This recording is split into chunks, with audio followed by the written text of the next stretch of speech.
Há momentos da vida em que as pessoas falam muito sobre profecias e previsões.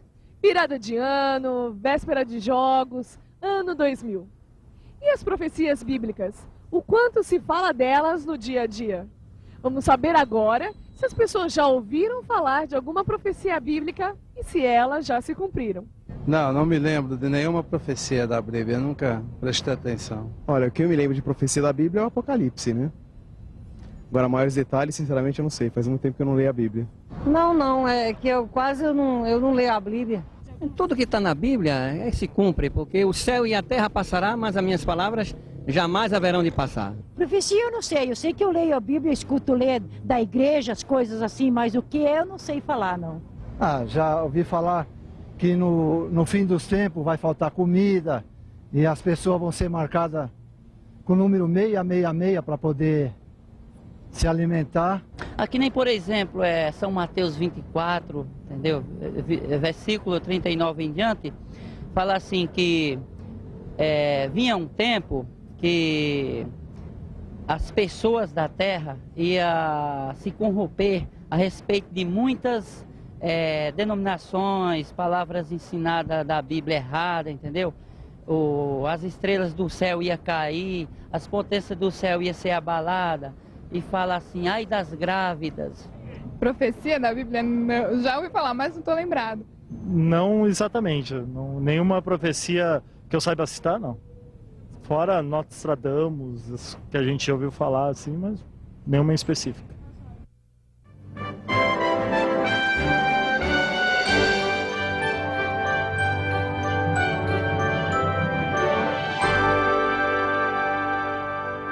Foi o príncipe Zemre, que se tornou rei da Pérsia, que quando começou seu reinado ficou muito preocupado, queria reinar com muita sabedoria.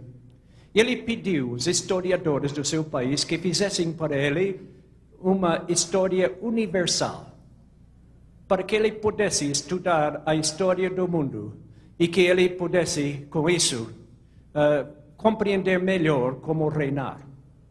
Os historiadores trabalharam 20 anos e chegaram com 12 camelos, carregados de 6.000 volumes. E o rei disse, é muito, eu não posso ler 6.000 volumes. Precisam resumir um pouco mais. Precisam voltar e resumir em menos livros. E eles voltaram, trabalharam mais 20 anos. E voltaram agora com 3 camelos, com somente 1.500 volumes. Mas nessas alturas, o rei já estava ficando velho. Disse, não dá para ler mais 1.500 livros. Tem que resumir mais. Tem que abreviar mais. E eles voltaram. Voltaram e depois de mais 10 anos, 500 volumes. Mas ele disse, agora sou um homem velho. Não posso ler 500 volumes. Preciso resumir mais ainda. E voltaram eles. E depois de mais 5 anos, chegaram com somente 1 volume. Mas o rei já estava no leito da morte e não deu para ler. Como podemos dar toda a história humana, resumida de uma maneira que todos pudessem compreender? É uma coisa maravilhosa. Um profeta da antiguidade escreveu o livro universal, a história universal, não em 6.000 volumes, nem 500 volumes, nem 1 volume, mas num capítulo da Bíblia. Em um capítulo só, que vamos ver hoje à noite, colocando o fundamento do estudo das profecias, nós vamos ver que ele conseguiu apresentar a história universal. Eu admiro muito os historiadores. Infelizmente, quando estudava no colégio, eu não gostava de estudar história. Eu achava muito cansativo decorar datas. Para que saber essas coisas? Mas eu sempre gostava de uma boa história cantada pela professora. E um dia, minha professora disse, a história realmente é como uma história contada. Eu comecei a apreciar mais. Eu admiro muito os historiadores, mas eu admiro mais o profeta que pode abrir a cortina. Pode abrir a cortina para nos ver o futuro. E há uma grande diferença entre um profeta e um historiador. O historiador pode olhar para trás e ver as coisas que já aconteceram. Mas o profeta olha para o futuro e nos conta o que há de acontecer. E nós temos o privilégio de ver o futuro, todos nós. Às vezes, quando estou lendo o livro, eu olho o último capítulo para ver como vai terminar a história.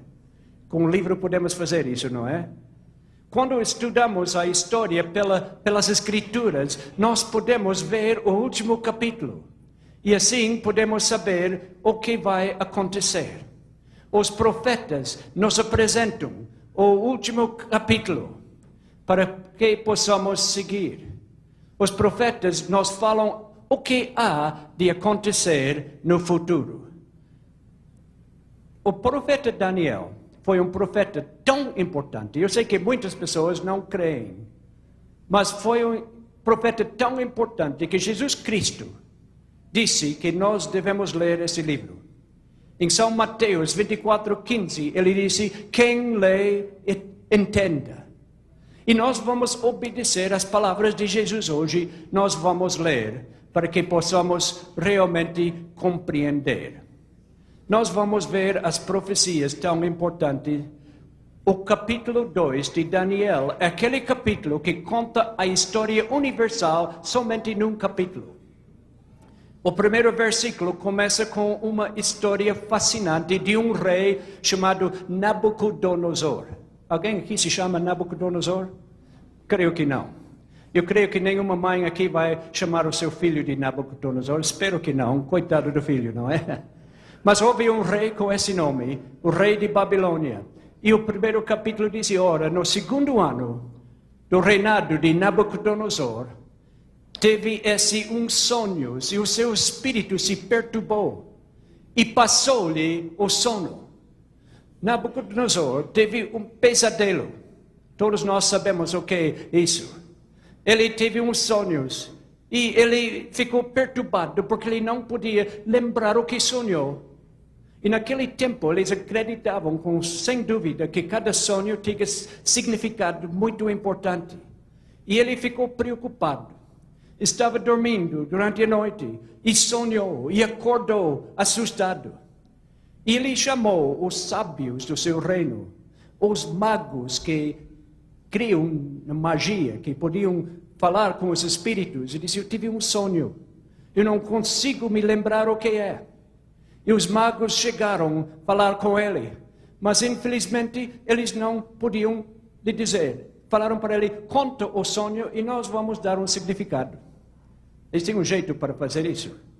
Ele ficou muito zangado e com muito motivo, porque se eles realmente fossem o que eles queriam ser, mágicos que podiam falar com os espíritos, eles deveriam poder contar o que ele sonhou, mas não conseguiram. E ele ficou tão zangado que ele mandou o seu capitão matar todos os sábios. Mas entre os sábios havia um homem de Deus. Um homem chamado Daniel, que havia sido capturado da Israel. E os seus companheiros. E eles também seriam mortos. E eles se ajuntaram e começaram a orar. Fizeram uma prece a Deus. Todos que vêm aqui cada noite vão compreender cada vez mais o poder da oração. Eles oraram a Deus e Deus deu uma resposta maravilhosa para eles. Deus contou para Daniel o que o rei sonhou e o que significava. E Daniel se apresentou ao rei e disse: eu posso lhe contar tudo. O rei ficou muito contente quando Daniel começou a explicar. Você estava dormindo, o rei, pensando nos eventos deste mundo e do universo. E Deus lhe deu um sonho de uma imagem, uma estátua alta. É isso que o senhor viu.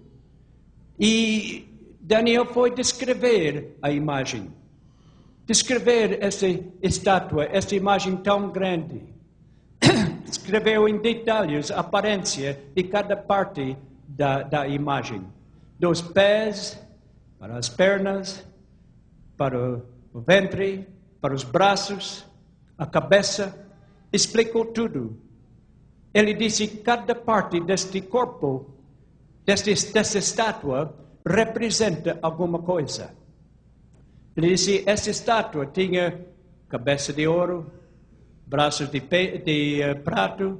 Depois veio a pedra e bateu contra a estátua caiu. E a pedra encheu a terra. E então o rei ficou curioso. O que significa tudo isso? Ele disse, olha, Daniel disse, a cabeça da imagem que tu viste era feito de ouro. E quer saber o que significava? E o rei ficou curioso. E Daniel disse para ele, tu és a cabeça de ouro. Daniel 2:38.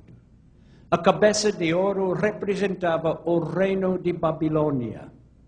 O reino de Babilônia, que foi um reino de ouro. Até hoje, as pessoas que estudam Babilônia reconhecem Babilônia, que foi um reino de ouro, que dominou o mundo do ano 605 a 539 a.C. Agora vou explicar uma coisa para as pessoas que não estão acostumadas com a história antiga. Antes de Cristo, os anos vão descendo, por isso começa com um número mais alto e vai baixando. 605 anos antes de Cristo até 539, o rei de ouro, Babilônia, sob o grande rei Nabucodonosor, dominou o mundo inteiro. Foi um reino muito poderoso. Nós podemos hoje ver as ruínas. É pouco difícil, porque há um homem que está reinando lá agora que não é muito amigo de todas as pessoas. Todos nós já ouviram falar de Saddam Hussein. E não é tão fácil ir lá agora, mas estudando as ruínas de Babilônia, podemos ver que foi um reino poderoso, maravilhoso. Temos muitas profecias, mais de 100 profecias na Bíblia que falam de Babilônia. Temos um em Isaías que é maravilhoso. Vamos ler. Disse em Isaías, e Babilônia, a glória dos reinos, esplendor e orgulho dos caldeus, será como Sodoma e Gomorra, quando Deus as transtornou. Nunca mais será habitada, nem nela morará alguém de geração em geração, nem o árabe armará ali a sua tenda. Essa é a profecia. Disse, nem tão pouco os pastores ali farão deitar os seus rebanhos, mas as feras do deserto repousarão ali, e as suas casas se encherão de horríveis animais, e ali habitarão as avestruzes, e os sátiros pularão ali. Os sátiros pularão ali. Isaías 13, 19 e 21. Aqui temos vários aspectos de uma profecia fantástica. Primeiramente, a profecia foi feita quando Babilônia estava dominando o mundo com todo o poder e não havia nenhum prospecto de Babilônia ser destruído. Disse a profecia que Babilônia ia cair, mas mais do que isso. Disse que Babilônia não ia somente cair, mas Babilônia nunca mais se levantará. Às vezes uma cidade pode ser destruída e ser reconstruída, mas isso não vai acontecer.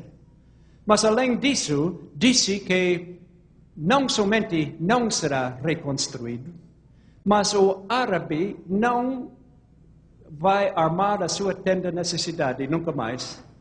E que a cidade será um lugar abandonado com animais horríveis. Se pudéssemos ir lá hoje à noite, veríamos uma descrição perfeita que a profecia havia falado. A profecia acertou 100%. Havia um homem inglês chamado Comandante Mignon, que disse, eu não creio na Bíblia. Eu vou provar que a Bíblia está errada. E ele foi para Babilônia e falou para os árabes lá. Disse, olha, eu quero provar que a Bíblia está errada.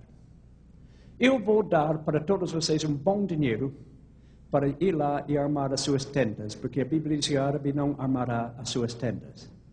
E os árabes aceitaram e foram para Babilônia. Mas aconteceu uma coisa estranha. Quando começou a escurecer e eles estavam começando a armar as suas tendas, os animais começaram a uivar com barulhos estranhos. E eles achavam que eram espíritos imundos e fugiram da cidade.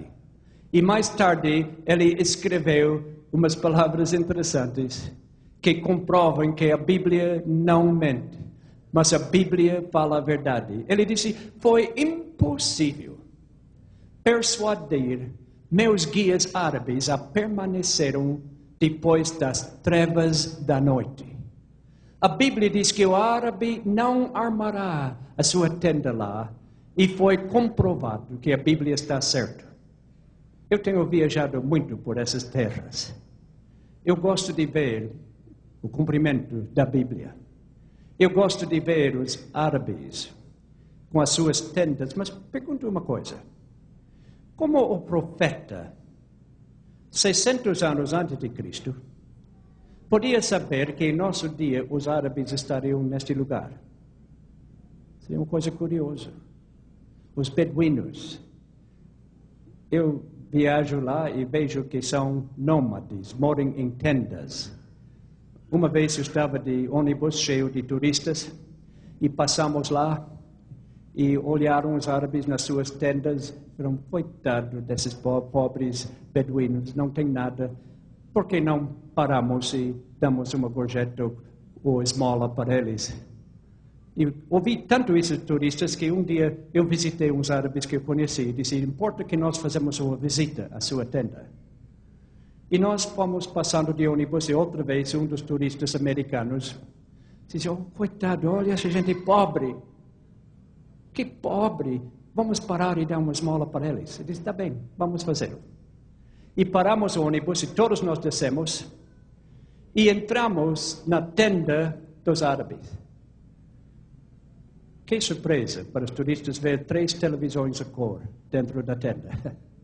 E tapetes persianos caríssimos que eles não teriam possibilidade de comprar. Enquanto estão admirados, eles dizem, vamos sair de trás da tenda. E lá tinha 2 Cadillac e um Rolls Royce. Esses árabes não vivem em tendas porque são pobres, eles são magnatos de petróleo. Por que eles vivem em tendas? Porque esta é a sua maneira de viver. Não é por pobreza. Eles não são pobres. Eles cuidam dos rebanhos. E é muito interessante ver os rebanhos de Israel. Este rebanho eu vi passando a estrada, perto da estrada para Jericó, entre Jerusalém e Jericó. E foi muito interessante ver o pastor andar na frente, as ovelhas atrás, obedecendo o pastor, bem como a Bíblia disse. Quando eles chegaram à estrada, havia tráfego, carros passando. O pastor parou, as ovelhas pararam. Quando a estrada estava livre, o pastor começou a andar e as ovelhas seguiram. Isaías disse que os árabes estariam morando lá naquele tempo. Mas queremos perguntar mais 2 perguntas. Em primeiro lugar, como ele sabia que os árabes estariam neste lugar? Mas em segundo lugar, Como ele sabia que eles estariam vivendo em tendas, para armar tendas? E como se sabia que seriam nômades vivendo em tendas? A Bíblia nunca falha nas profecias. As profecias bíblicas não são 90%, certo? Nem 99%, nem 99,9%, nem 99,9999999. São 100%. Olhamos hoje para o Oriente Médio e vemos muitas coisas interessantes da história. Vamos olhar mais alguns fatos sobre a queda de Babilônia. A Bíblia fala muito nisso e nós vamos ver. Nós vamos estar estudando, numa noite dessas, começar estudando o livro de Apocalipse. Eu vou dar um segredo aqui que muitos cristãos não sabem. Todos aqui vão sair aqui sabendo uma coisa que, quem sabe, 90% dos estudantes bíblicos não sabem. Não é da minha sabedoria. Isso vem de Deus. Porque nós vamos estar lendo a Bíblia muito e eu não vou dar a minha opinião, porque minha opinião não vale mais do que sua opinião. Nós vamos deixar a Bíblia falar. Aqui é o segredo que vocês vão aprender hoje que vai ajudar muito no estudo. Quem não conhece o livro de Daniel não tem base para estudar o livro de Apocalipse. O que vocês vão aprender hoje à noite vai abrir uma porta para conhecer o livro de Apocalipse e o que vai acontecer. E a queda de Babilônia no livro de Daniel está no livro de Apocalipse, que também fala da queda de Babilônia, somente a Babilônia espiritual, que nós vamos ver. A queda de Babilônia. Aqui tem uma história interessante. O profeta Jeremias falou alguma coisa. Ele falou alguma coisa interessante sobre um rio, o rio Gindis. Porque o conquistador de Babilônia, um persa chamado Ciro, estava indo para atacar Babilônia. Ele parou ao lado do rio Gindis. E ali ele estava acampado e tinha um cavalo de estimação, um cavalo branco, e o cavalo entrou no rio e as correntes do rio pegaram o cavalo e o cavalo se afogou. E ele estava tão zangado, o povo daquele tempo dava personalidade para o rio. Ele disse, eu vou me vingar desse rio. Disse, eu vou desviar as águas desse rio e quando eu terminar com esse rio, eu vou tirar tanta água do rio que as águas vão ficar tão baixas, tão rasas, que uma senhora poderá passar a pé, passar de um lado para o outro sem molhar os joelhos. O que ele fez? Ele colocou a metade do seu exército num lado do rio e outra metade no outro lado e começou a cavar valetas, tirando água. 360 valetas. 180 num lado, 180 no outro lado. Desviando a água. E a água baixou tanto que uma senhora podia passar sem molhar os joelhos. Agora, notamos o que Jeremias havia falado muito antes deste acontecimento. Lemos no livro de Jeremias essas palavras. Disse, não desfaleça o vosso coração, nem temais pelo rumor que se ouvir na terra, pois virá num ano um rumor, e haverá violência na terra, dominador contra dominador. Jeremias 51, 46. Ele disse que o povo de Babilônia ia ouvir um rumor que Ciro está chegando. Mas depois vai demorar um ano antes de ele chegar. E aconteceu. Ciro estava chegando, mas parou para esvaziar as águas do rio Gindis. E por isso demorou um ano. Depois veio outro rumor e ele chegou. Foi como todas as profecias da Bíblia. Foi um cumprimento perfeito. Ciro é um homem muito interessante, mas nós temos uma lição que podemos aprender dele. Ciro foi um homem que a Bíblia fala do nome dele muito antes de nascer. A Bíblia diz que Deus conheceu você antes de nascer. E ele conheceu Ciro muito antes de nascer. Ele foi chamado pelo nome no livro de Isaías 113 anos antes de nascer. E Deus não somente o chamou pelo nome, mas Deus disse exatamente o que ele faria. Deus profetizou como ele conquistaria a cidade de Babilônia, e isso foi feito muito antes de que ele nascer. 113 anos antes de nascer foi nomeado, 174 anos antes de conquistar Babilônia. A Bíblia fala que ele ia conquistar Babilônia e fala exatamente como seria, como ele faria. Babilônia era uma cidade muito grande, muito forte. Nós queremos olhar as palavras de Isaías, escritos 113 anos antes de nascer. A Bíblia diz assim, diz o Senhor ao seu ungido, a Ciro, a quem tomou pela mão direita para abater as nações ante a sua face e descingir os lombos dos reis, para abrir diante dele as portas que não se fecharão. Temos outros detalhes na Bíblia, mas que portas estão falando aqui? De que portas a Bíblia está falando? Olhamos a cidade de Babilônia. Era uma cidade maravilhosa, cercado por muros grandes e altos. Agora, hoje em dia, o muro não quer dizer nada, mas naquele tempo o muro era tudo. Hoje, uma cidade com muro não pode ser protegida porque os aviões vão por cima, não é? Ou dinamite pode destruir os muros, mas naquele tempo não era assim. Em cima dos muros havia um homem forte com arco e flecha e com pedras e até com chumbo derretido para derramar sobre qualquer soldado que chegasse perto. E eles pensavam que ninguém teria a possibilidade de conquistar Babilônia. Mas Ciro chegou e ele havia aprendido alguma coisa no rio Gindis. O que ele aprendeu? Ele aprendeu como tirar águas do rio. E quando ele chegou a Babilônia, Babilônia tinha um rio que cruzava a cidade, que ia embaixo do muro.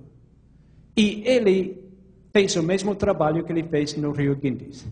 Ele foi tirando as águas, fazendo valetas para desviar as águas. Ele secou o rio. E o povo de Babilônia não percebeu o que estava acontecendo. Mas ao lado do rio havia portas para se alguém entrasse no leito do rio, não poderia entrar na cidade.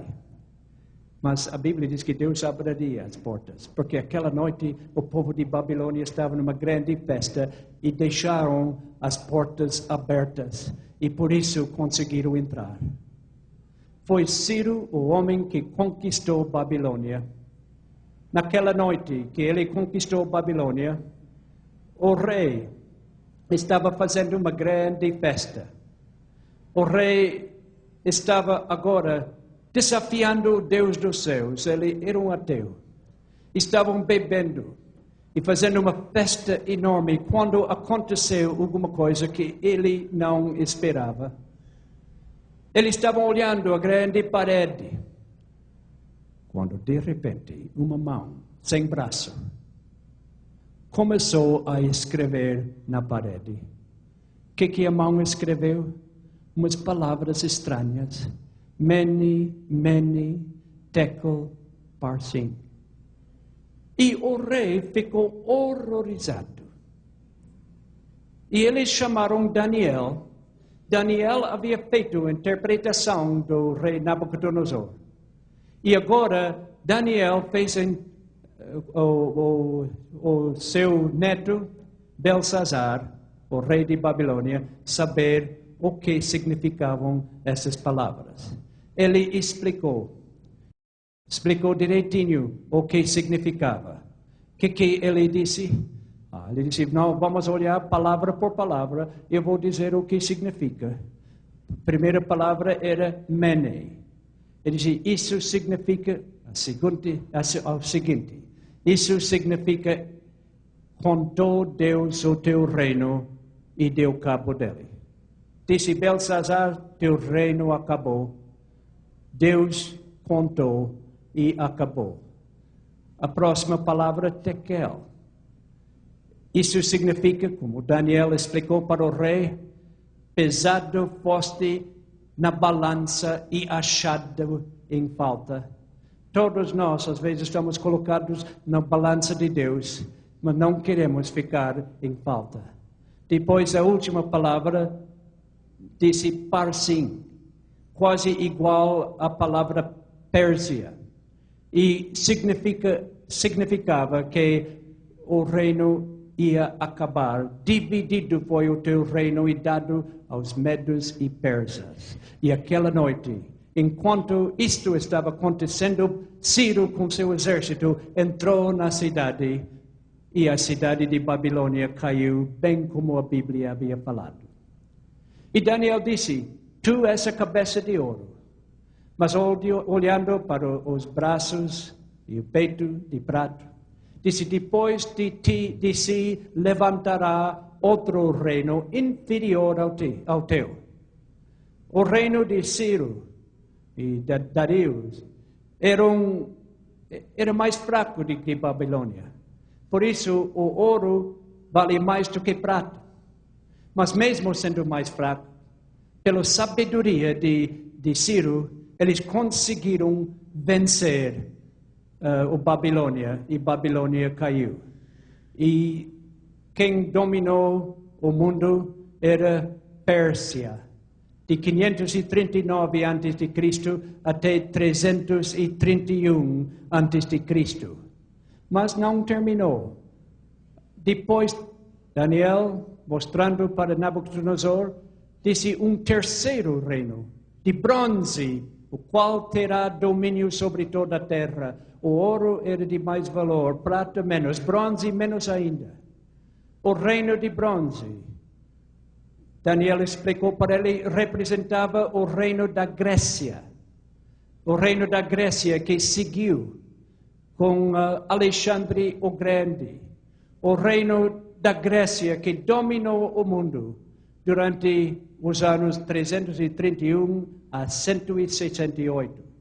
Muitas vezes tenho viajado para Atenas, para a Grécia, e podemos ver lá o cumprimento das profecias da Bíblia, o cumprimento perfeito, que nunca falha. Podemos ver para a Grécia, ir para a Grécia e ver as ruínas desse reino. Podemos ver os grandes prédios que fizeram lá. Muitas vezes eu subi o Monte Marte, onde o apóstolo São Paulo pregou. Tenho pregado deste lugar. E podemos ver que a Grécia foi um reino maravilhoso, formidável. E parecia que ia dominar o mundo para sempre. Mas não dominou. Porque a Bíblia disse que não ia dominar. Nós continuamos estudando a grande imagem. Depois da Grécia, agora temos mais um reino. Ele, falando para Nabucodonosor, agora falou das pernas da imagem. E ele disse, as pernas da imagem representavam mais um reino que chegaria. Haverá um quarto reino, forte como ferro, porquanto o ferro esmiuça e quebra tudo. Como o ferro quebra todas as coisas, assim ele quebrantará e esmiuçará. Disse, mais um reino viria, forte como ferro, e aconteceu. Qual foi este reino de ferro? A Grécia foi dominada por Roma. E a Grécia dominou o mundo de 169 a.C. até 476 depois de Cristo. Foi durante Roma que aconteceu uma coisa. Roma também conquistou a Palestina.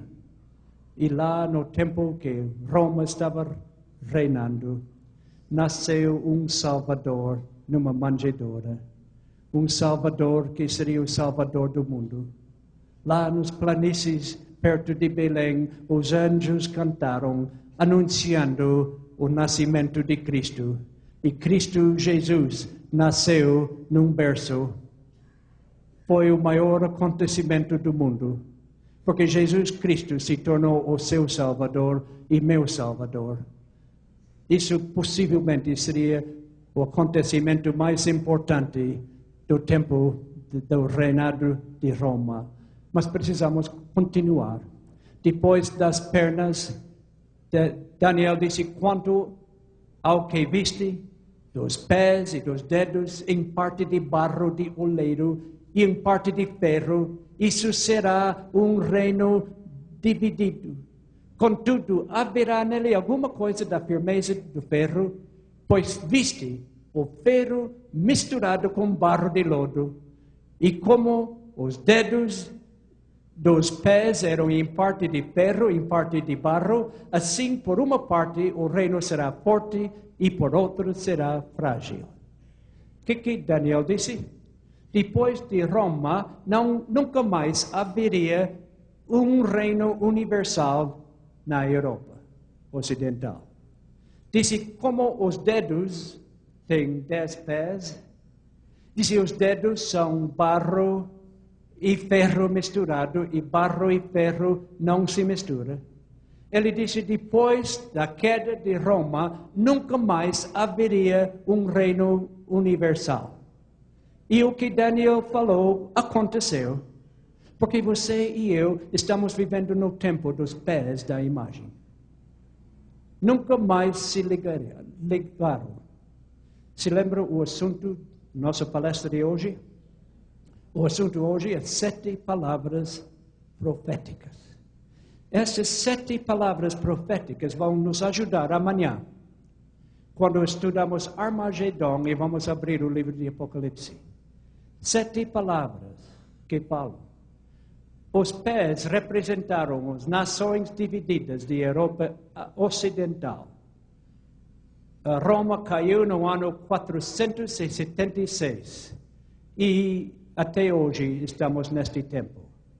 Agora, continuando, disse, quanto ao que viste, o ferro misturado com barro de lodo, misturar-se-ão mediante o casamento.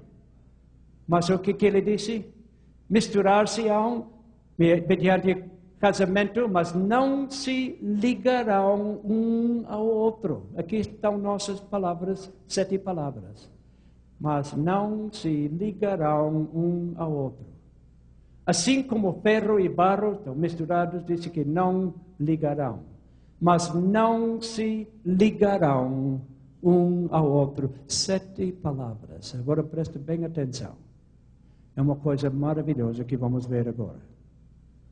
Que nos prova que a Bíblia não falha. Muitas pessoas tentaram provar que essas palavras não eram certas. No ano 800, um homem chamado Carlos Magno se tornou imperador, que ele chamava o Santo Império Romano. Alguém disse que o Santo Império Romano não era santo, não era um império, nem era romano. Mas se chamava Santo Império Romano, Carlos Magnus. Depois de Carlos Magnus veio Carlos V. Ele também tentou ligar os reinos da Europa para formar um reino, mas ele não conseguiu. E depois dele veio um outro rei, o Luís XIV. Ele também tentou unir as nações da Europa Ocidental, mas não conseguiu. Depois dele veio um outro, nós conhecemos ele por Napoleão, um dos homens, os grandes guerreiros do tempo. Vamos falar um pouco mais nele daqui a pouco. Napoleão achava que ele podia conquistar toda a Europa e provar que a Bíblia não estava certa. Mas ele não conseguiu. E depois de Napoleão, veio mais um. Agora está chegando mais perto do nosso tempo. Agora estou falando do tempo dos meus pais. O Kaiser Guilherme, de Alemanha. durante a Primeira Guerra Mundial. Ele leu essas palavras e ele disse que não acreditava. E ele achava que podia conquistar toda a Europa. Mas ele não conseguiu, porque a Bíblia disse não se ligarão um ao outro. E depois dele, agora estamos chegando no meu tempo, um homem chamado Adolfo Hitler. Ele fez o que os alemães chamam de Blitzkrieg. Era uma guerra de relâmpago. Ele quase conseguiu conquistar toda a Europa. Ele quase conseguiu desprovar as palavras bíblicas, mas não conseguiu. Ele falhou completamente, porque a Bíblia disse não se ligarão um ao outro. Foi um tempo terrível, essa guerra com seus aviões e bombas. As pessoas aqui mais velhas se lembram, os outros já leram do que aconteceu. Mas uma coisa impediu Hitler a conquistar o mundo. 7 palavras que dizem não se ligarão um ao outro. Os dedos do pé da imagem representavam que hoje são os países da Europa. São os saxões, que são os ingleses, os alemães, são os alemães, os francos, que são os franceses, e aí por diante. Estes são os países que se dividiram da Roma quando os tribos barbarianos conquistaram Roma. Isso que aconteceu. E hoje sabemos que a Europa ainda está dividida. Nunca se desprovaram as palavras da profecia de Daniel. Isso, vamos ver amanhã, torna um fundamento do nosso conhecimento das profecias bíblicas. Nosso mundo hoje, podemos olhar a Europa, está dividida como no tempo que Roma caiu. Hoje nós falamos no mercado comum europeu. E eles estão fazendo tudo para ligar os países da Europa. Eles fizeram muitas coisas, porque eles disseram, nós temos população maior, temos mais dinheiro ligando todos eles, e mais fábricas e maior poder militar do que a Rússia ou os Estados Unidos. Se nós todos ligamos e formamos um país, seremos o país mais forte do mundo. Mas sempre com dificuldades. Será que vão conseguir ligar tudo em harmonia perfeita? Não creio, porque a Bíblia disse, não se ligarão um ao outro. 7 palavras proféticas. Não vão permitir que isso aconteça. Napoleão era um homem muito forte. Napoleão era um guerreiro maravilhoso. Precisamos o admirar bastante. Ele era tão inteligente que ele podia olhar o mapa da Europa. E ele podia, olhando o mapa, fazer todos os seus planos. Era um homem de uma personalidade muito interessante. Um homem de uma personalidade muito forte e também um homem de grande inteligência e grandes habilidades militares. O Napoleão sabia conquistar os líderes. Os soldados deles fariam tudo para ele. Eles estavam dispostos a morrer por ele. Incrível. Ele disse, o tempo é tudo. Ele disse, eu posso perder batalhas, mas ninguém me fará perder minutos. Sabe o quê? No seu próprio casamento, ele chegou 4 horas de atraso, mesmo depois de ter dito isso. Mas nós olhamos a vida de Napoleão. Ele queria conquistar toda a Europa, mas ele cometeu um erro muito grande. Ele marchou para a Rússia.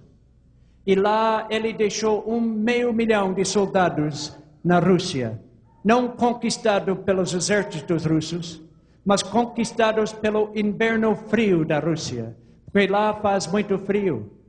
Alguém disse para Napoleão um dia, Deus não vai lhe permitir a conquistar a Rússia. Ele disse, Deus, quem é Deus? Deus está no lado que tem os exércitos mais fortes. Depois que ele perdeu a batalha, alguém falou com o Tsar da Rússia E disse, o senhor deve ter generais muito fortes que conquistaram a Napoleão. Sim, eu tenho 2 generais fortes. Um se chama General Janeiro e outro se chama General Fevereiro, porque são os meses mais frios da Rússia. E Napoleão, perdeu a batalha e foi preso. E todo mundo achou que seria o fim de Napoleão, mas não foi o fim. Todo mundo achou que ele estava acabado, mas não estava acabado. Aconteceu que ele escapou da prisão. Ele conseguiu escapar. E quando ele começou a marchar em direção a Paris, os jornais de Paris anunciaram: a besta escapou. E eles mandaram um pequeno exército para conquistar Napoleão.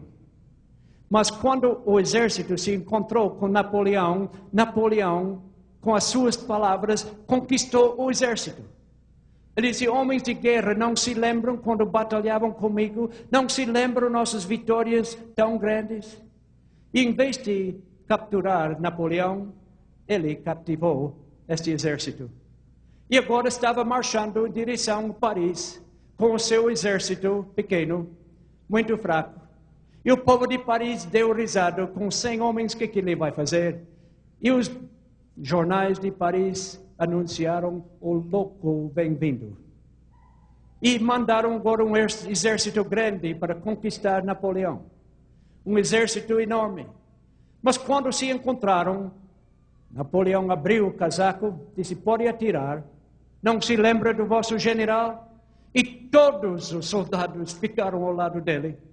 E em vez de este exército grande conquistar Napoleão, ele conquistou este exército também. E foi marchando para Paris, agora com um exército enorme. E os jornais de Paris anunciaram: nosso amado imperador vem chegando. Por que eles mudaram tanto? Primeira vez falaram o louco, a besta. Porque agora eles sabiam que ele estava com poder. Eles sabiam do grande perigo. Napoleão quase conseguiu, como Hitler e Alexandre o Grande, o Kaiser Carlos Magnus, quase conseguiu conquistar o mundo, mas não conseguiu. Foi na Batalha de Waterloo que ele quase conseguiu. Na Batalha de Waterloo foi uma batalha decisiva. E lá, no dia da Batalha de Waterloo, o povo de Londres estava ouvindo notícias da guerra. Se Napoleão ganhasse essa guerra, ele poderia conquistar a Europa, incluindo a Inglaterra. Então, o povo de Londres, numa sexta-feira à tarde, estava olhando o alto de um muro. E lá haviam os homens bandeiras que davam os sinais. E eles olharam. E com bandeiras eles davam as letras do alfabeto para transmitir o que eles receberam de outro modo. De um modo para outro, a sinal passava. E o povo de Inglaterra olhando ansiosamente. O que ele está fazendo com as bandeiras? Tem a letra B, A, T, A, L, H, A, batalha. Ele ainda com as bandeiras continuou. P, E, R, D, I, D, A. Perdida, batalha perdida. E justamente quando eles chegaram a ler as palavras batalha perdida, caiu uma neblina e fechou para eles não poderem ver mais o muro. A neblina continuou até escurecer e aquela noite o povo de Inglaterra estava muito triste e medroso. Eles se prepararam, pensaram que possivelmente no dia seguinte os exércitos de Napoleão iam entrar na cidade. Mas na manhã seguinte, a neblina levantou. E quando a neblina se levantou, eles olharam e lá estava o homem das bandeiras outra vez. E começou a soletrar as mesmas palavras da noite anterior.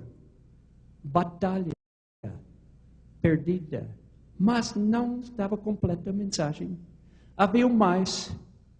Batalha perdida, sim, mas tinha mais palavras. Era batalha perdida por Napoleão em Waterloo.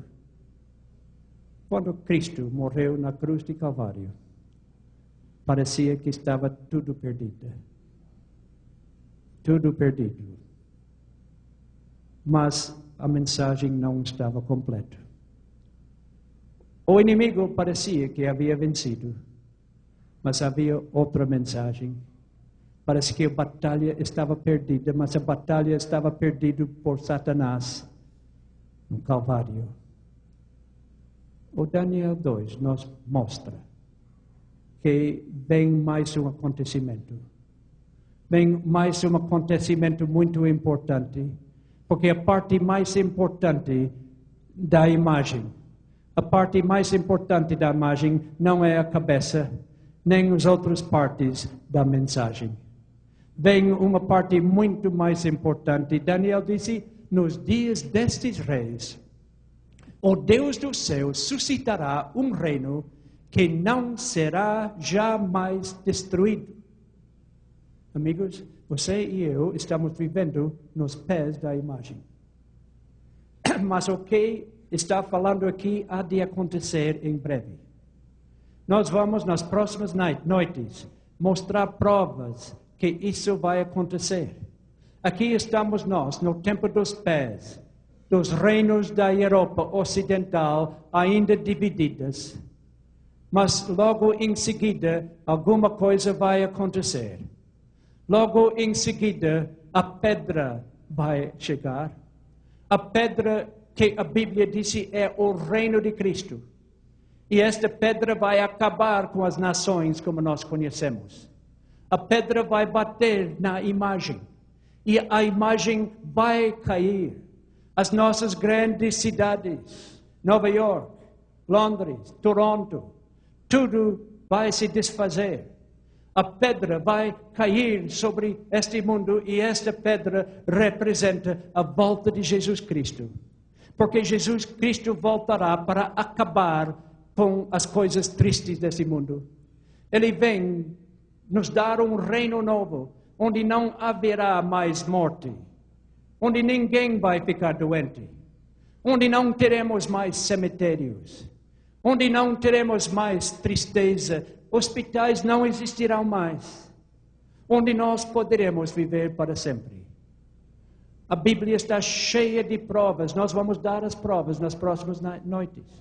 Daniel disse, esmiuçará e consumirá todos estes reinos e subsistirá para sempre. Deus está pronto para fazer um reino que vai durar para sempre. E nós vamos estudar isso nas próximas noites. E será fascinante ver as promessas de Deus. Jesus vem outra vez.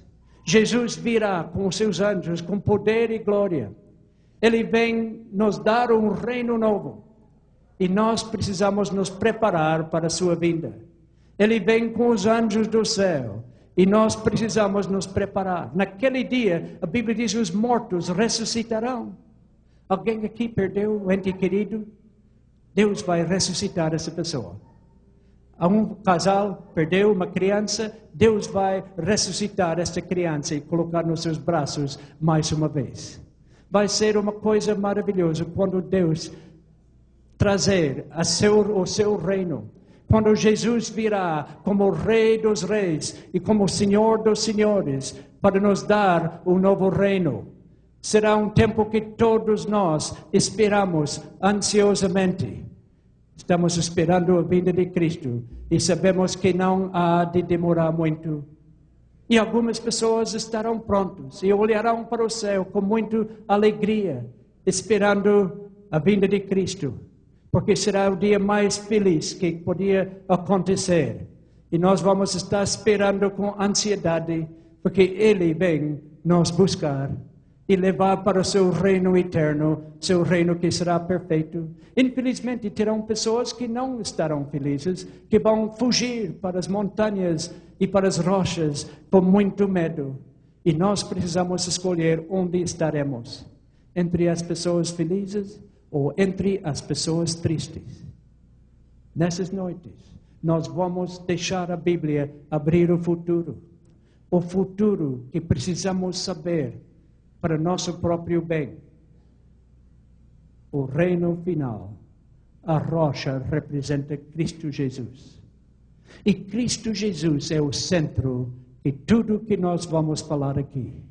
Todos os reinos do mundo serão destruídos e nós faremos parte do reino de Jesus Cristo e estaremos com Ele para sempre. Ele é a rocha e Ele está aqui hoje à noite. Ele está falando cada coração. Ele ama cada pessoa aqui. Ele quer entrar no teu coração. A Bíblia diz que Ele está à porta batendo. Ele está batendo a porta de cada coração. Ele está falando com pessoas aqui, homens, mulheres, jovens. Diz que posso entrar no teu coração e te dar uma vida perfeita. Posso entrar em teu coração e perdoar todos os teus pecados. Posso te dar uma vida nova. Ele está batendo o coração de cada um. E Ele está pedindo que abres o coração.